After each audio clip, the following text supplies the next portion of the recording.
Hello and welcome to another Warhammer the Old World Battle Report. Today we have the Wood Elf Army of Infamy host of Talsyn versus some Night Goblins. So I'll run through and we're just playing open battle. So to run through my army quickly, I have a Glade Lord on a dragon with the Ogre Blade, the Talisman of Protection, Annoyance of Netlings, Befuddlement of Mischiefs, and the new aspect of the cat. So he re-rolls hits in a challenge, just him, not the dragon. Then I have a level 4 with the Oaken Stave, and she's running the new Lore of the Wilds, which she doesn't have to buy the item for it in Host of Talsyn. And then I have a level 2 mage on a unicorn with Glamour Weave. So she counts as a tree spirit, and she has a 5 ward save. And then she's on Battle Magic with the Lore Familiar. And so she took Oaken Shield so that she can give the Treekin unit she's joined, the 7 Treekin she's joined, a 5 board save. And then I also took Fireball with her, which was a mistake because if she's marching up with them, she can't cast it. So she would have been better off probably with Pillar Fire because she can cast it the first turn then, and then just keep it up even if she's marching. Or I would have liked to have Arcane Urgency to double move this unit, but the high casting value, I thought there's a good chance she doesn't get it off. But because he has 2 level 4s over here, she's going to get denied anyways if she doesn't roll high. So Fireball is a mistake. I could have gone Hammer Hand for an easier spell, or Pillar of Fire, which would have helped me against Fanatics, or Arcane Urgency, which have helped her move faster.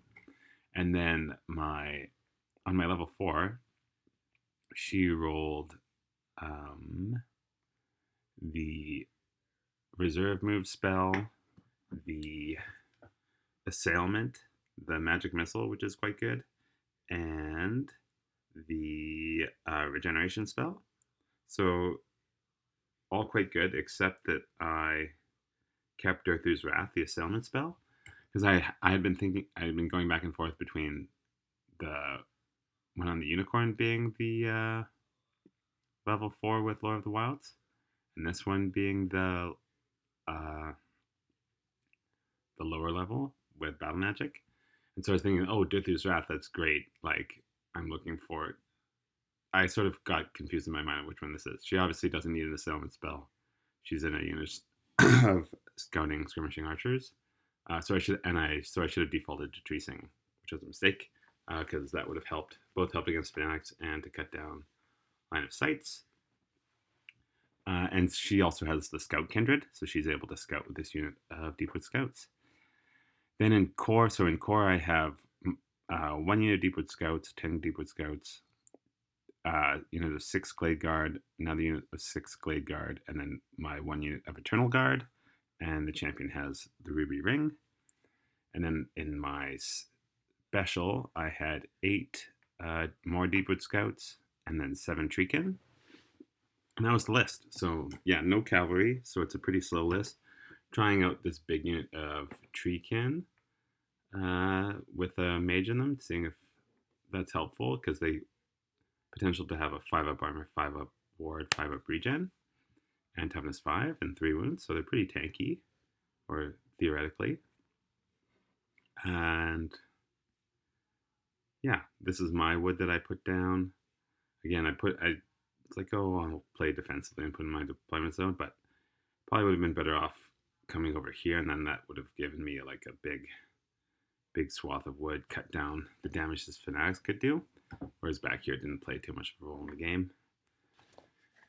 And then my opponent's army, he has how many ranks of Night Goblins in there? So he's got a big unit of poison shooting Night Goblins. They're 15 wide and 1, 2, 3, 4, 5, 6-ish ranks deep.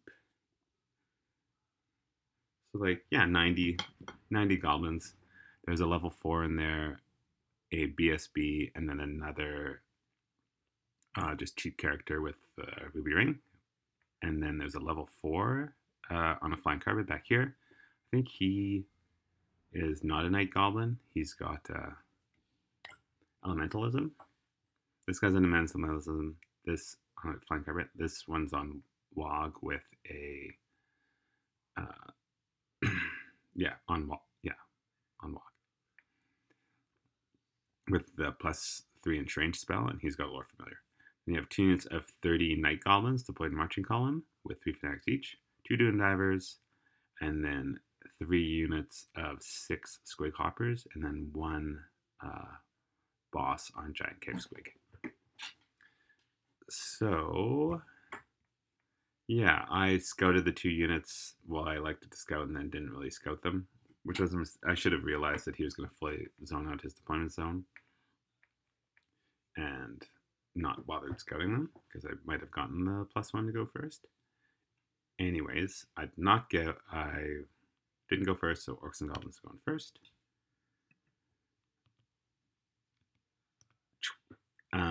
So the big unit teleported forward. Both units of these units marched. This unit of Squigs rolled high and ran around here. That's the other level 4 coming forward. And then these Squigs and the character just hung back behind the woods because he didn't want to get shot off. And then some shooting kills. Oh, we tried to fireball these Deepwood scouts and I evasived out of the woods. And then shooting from the unit killed, I think, a single Eternal Guard. I think that was it. And his Doom Divers killed 1 Treekin and put the other one, did 2 wounds to another one. So yeah, pretty good from the Doom Divers, since I don't have my ward save up yet.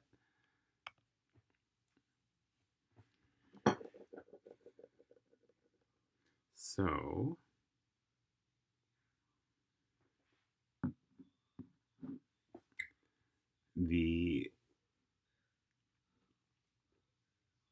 my shooting concentrated on the Squig Hoppers and killed them, and then I did, I think, a couple wins to this unit.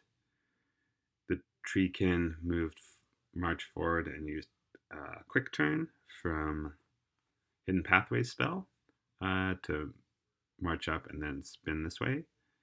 The Dragon, I tried to cast Ariel's Blessing for the regeneration save on him, and I rolled a miscast. And then like a 2 or whatever, and blew up and killed a couple of Graveguard and did win to myself. But I did get Arcane Urgency off, or the Oaken Shield off on this unit, so they do have the 5-up ward save, which is good. So, yeah, I mean, I don't have a ton of shots in this army, and I killed 1 unit of 6 toughness 3, no armor save guys. Dragon was just sort of coming here to threaten things.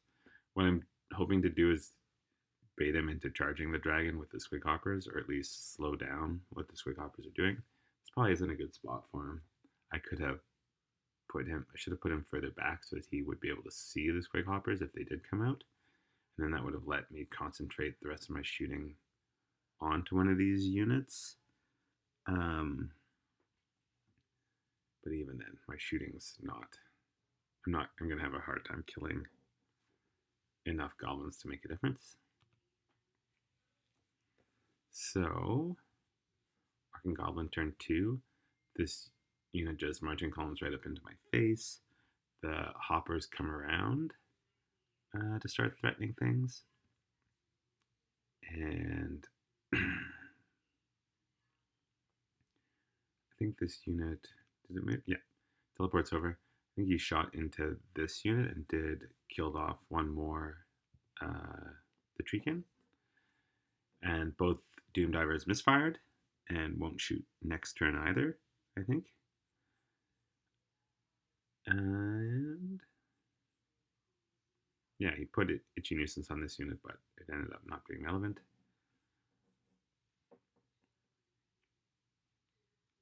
So then, start of my turn 2, the 3 Fanatics hop out in front of my Treekin.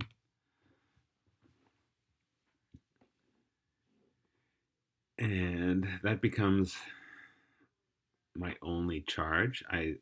Okay, going back to this one. He'd initially put a couple of these guys a bit further forward, which I was thinking there's the potential for me to charge in, kill them, and then make a long overrun into the poison shooting block, which is basically like that's what I need. That's what needs to happen in order for me to win this game. But then he realized and nudged this guy forward so that now he's the closest. So if I do charge, I'm coming off over here. I would line up over here and off up this way, which is less useful, and just sort of puts me exposed to where the shooting can kill me the next turn. Okay, so back to this. So the tree can charge through the fanatics into the front of the marching column unit, killed just enough to move him out of marching column into combat order. He kills... How many Treekin have I lost? He kills one full Treekin with the fanatics, who I have to charge through, and then he goes back through them. But yeah, I think, yeah, 2 of them died from doubles, so I just took the initial 3d6 for charging through them, and then 1 more d6, and him only wounding me on 4s, and then with ward saves and regen saves, meaning I only took 3 wounds from that. But then, because he was so close, I was only able to get 2 into base contact. So yeah, I think I killed 4 or 5 goblins, just won combat by 1, and then gave ground. And I didn't follow up because I didn't want to follow up through the fanatic, but that was definitely a mistake. I should have followed up because I'm now in range of Itchy Nuisance and Plague of Rest, and if I was in combat, he wouldn't be able to cast those on me. So that was an error. The rest of my shooting goes into the Squig Hoppers and cuts them down to the Dragon Breathe Fire on some of these, which is not a good option. He maybe killed 1 or 2. But yeah, drop these guys down to 1 Squig Hopper, 2, and I think she cast the magic missile and did 2 wounds to this guy, so he's down to 1 left, I think. She got 1, yeah, she got 2 damage through. And I did have regeneration save up on the dragon. So what happens is that in Orcs and Goblins turn 3, these goblins just turn and walk this way, just to clear the room for these archers to stand still and volley fire into the Treekin, who get Itchy Nuisance cast on them, but not Plague of Rest, but he did get Evil Sun up, so he's AP1, so I'm gonna get a 6 up armor save anyways. These guys are sort of moved around a bit. The hoppers didn't roll high enough to get into this unit, so they just came forward to threaten them. So yeah, I lose, what is that, 2 Treekin? 2 full Treekin to the shooting. And this fanatic rolled a hit, so he just stayed still. So between, yeah. Oh, and so he Itchy Nuisance me and got, so I was down to toughness 2, because he subtracted 3 from my toughness. So that's unfortunate, because it's going to last through into my turn. But I do the charge anyways into what was the rear of this goblin unit. Take a couple wounds through my ward saves, so through my layered saves, and the Eternal Guard charge into the front, and together they rout the goblin unit, which breaks, and then they're in the front, these guys are in the back, and they actually have the exact same unit strength, so we actually weren't sure. You randomize which unit they flee from, but we weren't sure whether you do that before you elect to pursue or not. Thinking because it's written in the break test section of the rules, and then the following section is the flee and pursuit rules. So we decided that you rolled before, so he fled from the Treekin, so he fled this way, so that these guys chased them. I mean, they just basically hopped over top of them. Then they would have pivoted, chased them, caught them, and then reformed. And the Treekin reformed to face his unit, and the dragon flew forward. Basically thinking, yeah, this is my chance to try and put enough threats into him that maybe something makes it in combat, which is a great choice. Really, I probably should have just ran away with them as much as I could. Like, these guys could have pursued, ran into the woods, the dragon could have flown back here. And I'm probably up on points at this point because I haven't actually lost any units. And these guys are not below 25%, but as soon as one dies, they are. And this unit's going to have trouble escaping from the teleporting poison block. But yeah, they should have, I could have potentially, reformed this way and even marching columned away from his unit. But that, I wanted to see how the dragon with the regeneration save would do into the poison brick. So we went for the much more aggressive play. The archers combine, and the magic missile kills off the rest of the squigs in the character. But don't accomplish much else. Foot of Gork comes out.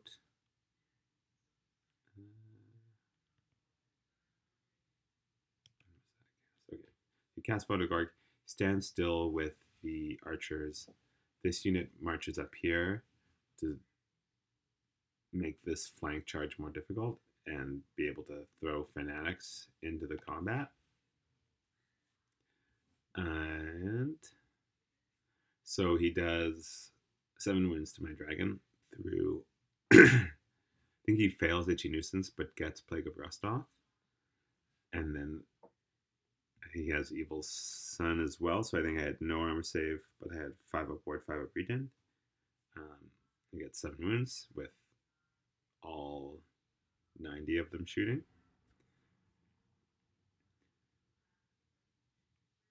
So that was the big part of the turn. So then my turn, he dumps all 6 fanatics out. And I decide that I can't can't do the charge. Oh, and the fanatic, or it must have been the Foot of Gork, stomped on my last tree man and killed him. So I just had the wizard left. So I decide basically I can't do that charge. These guys would die to the fanatics. The dragon might survive some fanatics, but would die to the poison shooting. And the mage is just on her own now. So instead, the dragon turns around, tries to run away. The mage moves up here to try and screen off his travel mystical pathways a bit.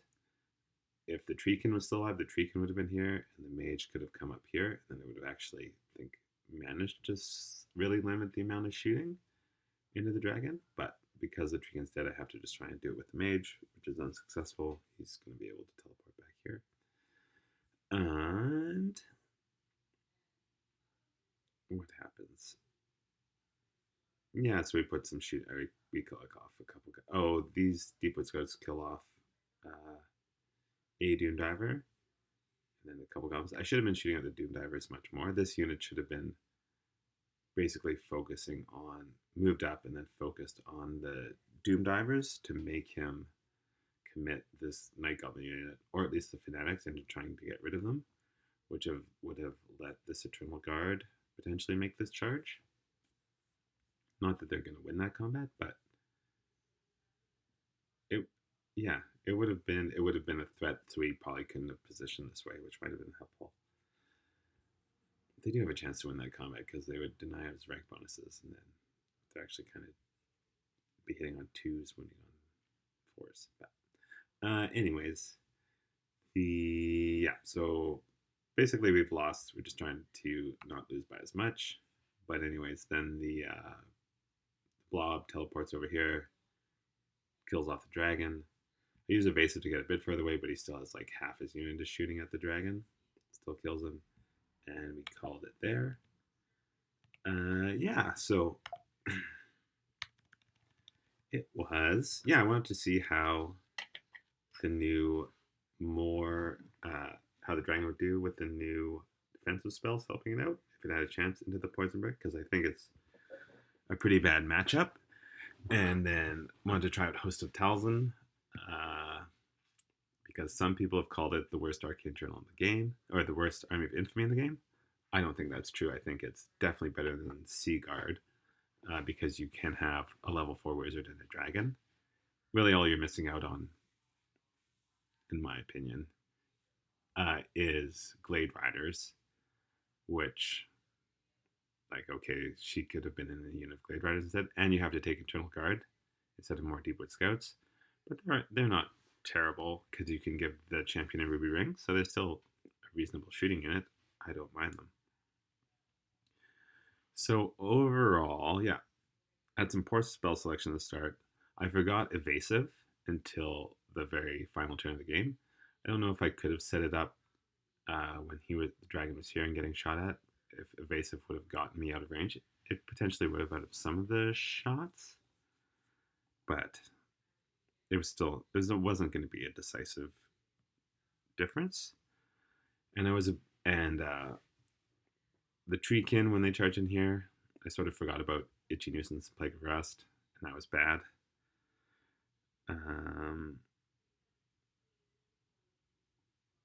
But yeah, this army, I mean, I'm not really sure. This Treekin unit is like mediocre for the amount of points it is. It's basically using one of my characters and almost all of my discretionary points, and it just doesn't have very good outfit. They have no AP.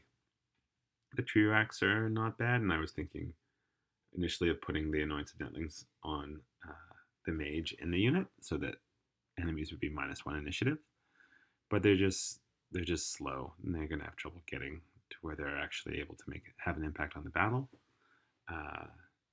The dragon with Aspect of the Cat, I think, is maybe one of the most killy models in the game currently. Just reroll all hits. And it's not just Hatred, where it's just the first round of combat. He just keeps rerolling all hits as long as he's in the challenge. He's almost always going to be hitting on at least 4s, like no worse than 4s, probably 3s. So I think he's quite good. Thinking about ways, like, you could give him, I think, the Wizarding Hat, and then taking Lore of the Wilds, the signature spell, to try and cast Swirling Miss as a level 1, which would give you a lot of protection from poison, but you're trying to roll a 7 then to get the spell off, then have it not be denied, and hope that you don't become stupid. So it's not actually a good option, but it is a funny tech piece that could work against poison bricks and make your dragon much worse against anything else. But yeah, Host of Talsyn, I think, is like, like scouting the mage is kind of fun. It's probably a mistake in this game. Didn't mind the rest of the things. Obviously, there's no special feature here to let me reroll 1s to hit and wound, and they're sadly not Beastmen. But I think it's an okay Army of Infamy if you're not planning to bring Glade Riders or Wild Riders. You just have some occasional bonuses. You don't have to spend the 15 points on the magic item to take wild magic. So yeah, it's fun trying out the dragon into the poison brick. And it didn't go very well, but I don't think that it was completely hopeless. I think there is a world in which, well, maybe it was completely hopeless. This list doesn't have a way to deliver a second hero or champion into this combat to soak the challenge so that the wizard can actually, so that the dragon can actually kill things, and that is a major issue. So if this was just a lone stag lord who could join this unit and then potentially hop out and make that charge, that could be a good reasonable change. But then this Treekin unit no longer has the ward save, and then they're probably not that good. So or they're certainly much less survivable. So yeah, I don't know. It's okay. We might go back to High Elves next time. We'll see. Anyways, thanks so much for watching. See you next time. Bye.